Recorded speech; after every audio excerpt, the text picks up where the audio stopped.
చంద్రబాబు నాయుడు తెలంగాణతో ఒక రహస్య ఒప్పందం కుదుర్చుకొని రాయలసీమకి నెల్లూరు ప్రాంతానికి కొంత ఒంగోలు ప్రాంతానికి తీరని అన్యాయం ద్రోహం చేస్తూ ఆయన ఒక పక్క రైతులు తీవ్రంగా కలత చెంది నష్టపోతున్నాము అని ఆవేదన కలుగుతుంటే వాళ్ళని ఒక హేయమైనటువంటి రీతిలో అవమానకరమైనటువంటి రీతిలో అమర్యాదగా మాట్లాడడం అనేటువంటిది ఇది రైతులకి పుండు మీద కారం పూసినట్టుగా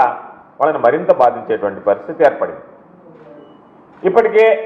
చంద్రబాబు అనేటువంటి వాడు తీసుకున్నటువంటి నిర్ణయంతో చంద్రబాబు నాయుడుకి సంబంధించినటువంటి అనుకూల మీడియా కానీ చంద్రబాబు నాయుడు ఉసుగొలిపేటువంటి చెంచాలన్నామా ఊరకొక్కలన్నామా ఎవడైనా సరే ఎవరు ఎన్ని రకాలుగా మాట్లాడినా చంద్రబాబు అనేటువంటి వాడు రైతుల దృష్టిలో ప్రజల దృష్టిలో చరిత్రహీనుడిగా ఈరోజు మిగిలిపోయినటువంటి పరిస్థితి రాయలసీమ లిఫ్ట్ ఇరిగేషన్కి సంబంధించి.